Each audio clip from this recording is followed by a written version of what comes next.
Good morning, everyone. Feeling a little sluggish today? Not a morning person? Or maybe you're just looking for the perfect drink to start your day. Well, if you were around before the bombs dropped, Slocum's Joe was the place to be.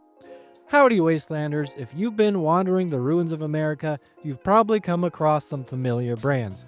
Nuka-Cola, Super Duper Mart, and today's focus, the one, the only, Slocum's Joe. But what's their deal? Were they just another pre-war coffee joint? Or was there something more sinister brewing beneath the surface? Well, grab a cup of irradiated Joe and let's talk about it. Slocum's Joe, also known as the Temu version of Dunkin Donuts, was based out of Malden, Massachusetts, and had locations scattered across Boston and New Appalachia. Their business model?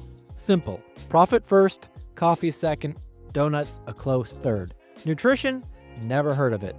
No, Slocum's Joe walked into a Crumble Cookies and said, "Hold my beer." And hey, don't just take my word for it. Our favorite medical robot, Curie, often warns us, be careful, much of Slocum's Joe's food greatly exceeds the daily allowance of carbohydrates and fat.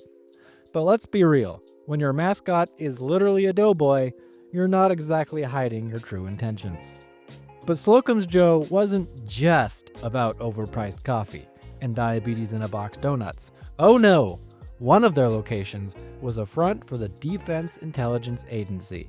That's right, the government was running secret ops out of a donut shop. Well, more technically, its basement. But hey, who cares about that when we've got a menu to dive into? Slocum's Joe was the very definition of a one-trick buttercup. Their entire menu boiled down to piping hot coffee and jelly-filled donuts. That's it. But somehow that was enough to create a cult following before the war. Some survivors mourned the loss of Slocum's, while others felt that paying $28 for a stale, acidic cup of coffee, $30 if paired with a donut, was an abomination and had it coming. But the donuts?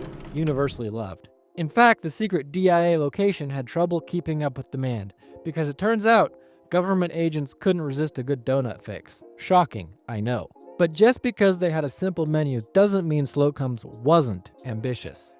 Enter Buzzbites, an unholy fusion of coffee and donuts that should have never seen the light of day. Imagine a donut chemically engineered to hold a scalding hot cup of coffee, like a Yeti thermos. Convenient, right?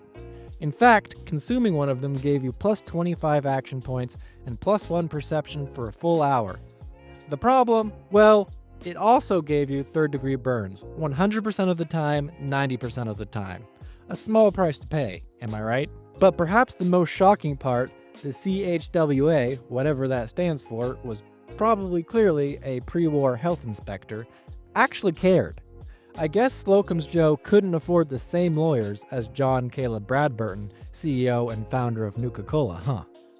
Just before the bombs fell, Slocum's higher-ups issued a company-wide hush order on the product. No more Buzzbites.